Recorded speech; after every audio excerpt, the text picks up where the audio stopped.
Do you ever sit there staring at your social media thinking, what am I going to post today?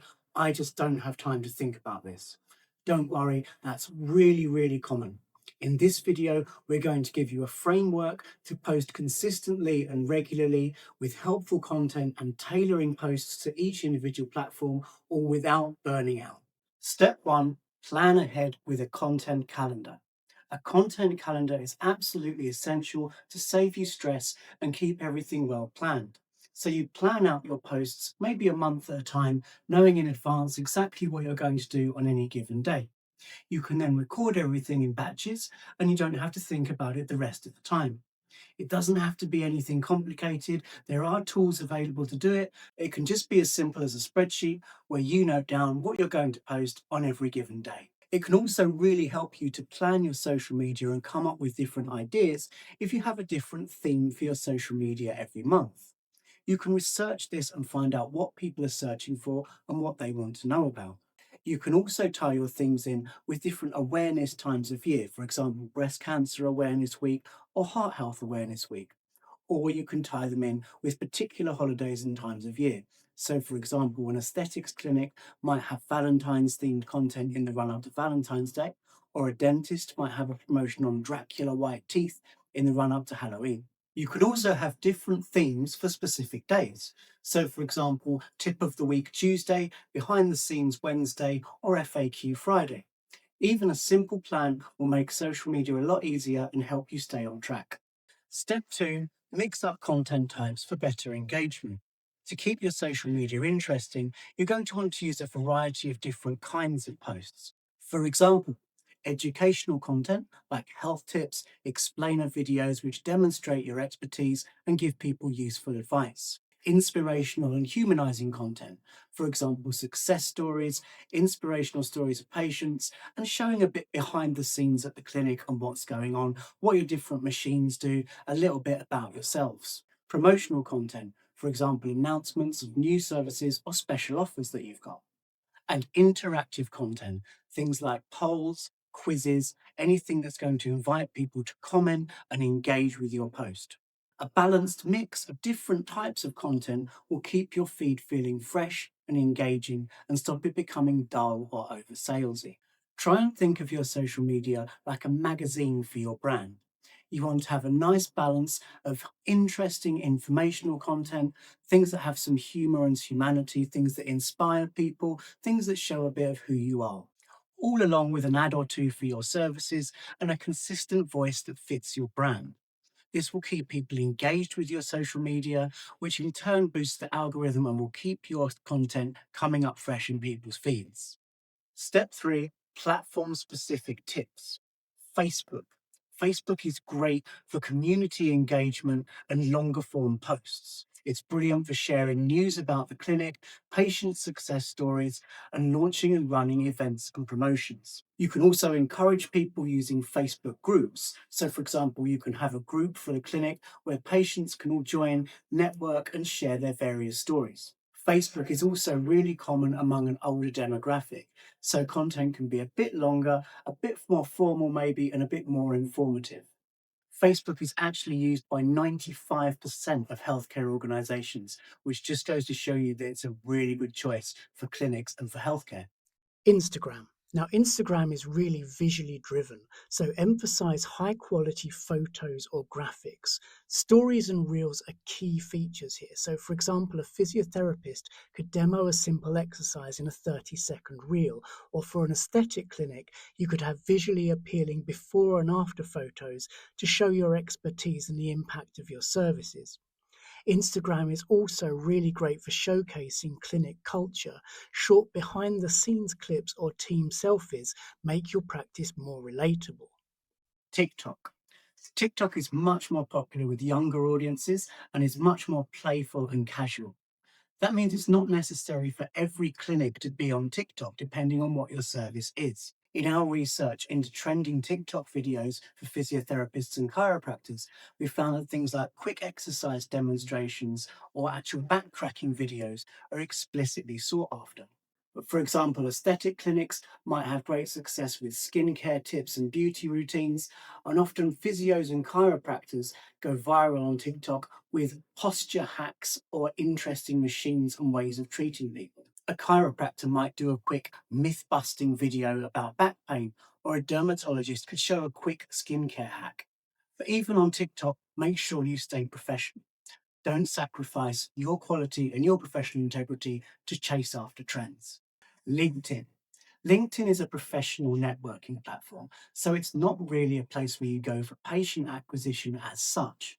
What it is really useful for is networking with other professionals and getting referrals. So, for example, a lot of consultants might use this to stay in touch with different hospitals who have different changing staff all the time to make sure that they're always still on that hospital's radar. Clinics can maintain a presence on LinkedIn, but it's going to be more useful for things like attracting staff or business to business networking. YouTube. YouTube is for longer form content and has a longer engagement time. It might take longer to create those sort of videos, but you can engage people for longer. It's perfect for things like showing the entirety of a typical procedure or appointment. If you've got a friend who will come along and play the patient and show in its absolute entirety what's going to happen at a typical appointment. If you do things like running webinars or you give a talk, you can also recycle that content onto YouTube so that it's there for the future.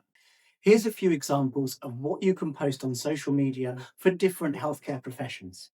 Physiotherapists show simple home exercises demonstrating with proper form, show mini case studies of patients regaining mobility, and show infographics and information on injury prevention. Dentists, you can show tip of the week on looking after your teeth and gums. You can show satisfying before and after photos of the smiles of the patients that you've treated, and warm and friendly videos of the dentists and staff in the clinic to make people fear the dentist less. You can do smile of the day or smile of the week with your patient's permission, of course. And there's also a TikTok trend of dentists dancing around. Now, that is not one for the faint-hearted. Aesthetics clinics, absolutely perfect for social media. You can share skincare routines, you can share short clips of procedures actually happening, nothing graphic, just for example, a calm short clip of someone having laser therapy. You can show before and after pictures of things like Botox and fillers, just make sure you keep it tasteful and compliant, or you can leverage Instagram stories to run polls. Things like, what's your favorite serum, vitamin C or hyaluronic acid, to really engage your followers. Chiropractors and osteopaths, you can do things like quick posture fixes and hacks when you're sitting at your desk. You can do spine health myths debunked, and also actual videos of back cracking and live adjustments. If you're comfortable enough doing that, these get absolutely tons of views and people find them oddly satisfying. Balance this with real educational content so your channel isn't just a spectacle. And you can also showcase and demonstrate proper ergonomic setups at your desk or in a chair, couch, sleeping, anything like that, because a lot of people are searching for that on social media. General practitioners and family clinics focus on building community and trust. You can do things like introducing your doctors, give vaccination reminders, share healthy lifestyle tips, debunk health myths, or talk about anything health related that happens to be trending and talked about a lot at the time. Even traditional professionals can find success on more modern platforms. The London Dentist's TikTok channel has over 290,000 followers, and that's achieved by posting relatable, educational, short videos. Tailoring your clips to your platform and your audience, in this case, short, informative clips about dentistry, can really help to expand your clinic's reach. Step 4, reuse and atomize your content. We get it, you're busy. That means to succeed on social media, you're going to have to work smarter and not harder. You do that by reusing and repurposing your content across different platforms and channels. Let's say you create an article or blog post for your website. You can then chop that up and use that as short teaser posts on social media. Or let's say you record a 5-minute educational video, you can chop that into short 30-second clips that you can use as reels or as shorts. In marketing, we call this pillar content. creating one longer, high value piece of pillar content and then slicing it up in different ways to use across different channels is the most efficient way to keep your social media populated. 5. Staying consistent by using scheduling tools. Now, you can use the built in scheduling tools available in most social platforms to schedule your posts in advance, but there are alternatives available. Tools such as Meta's Creator Studio, Hootsuite, and Buffer will allow you to schedule your posts in advance across multiple different platforms so you can keep everything in one place. Spend 2 hours one day preparing and scheduling your social media for the next 2 weeks, and then you focus on running your clinic. Using scheduling tools can help you to address consistency by reducing your daily workload, but it's also still important to think about how frequently you can feasibly post. It's much better to post 2 pieces of good quality content a week than it is to post every day for a week and then do nothing for 3 weeks.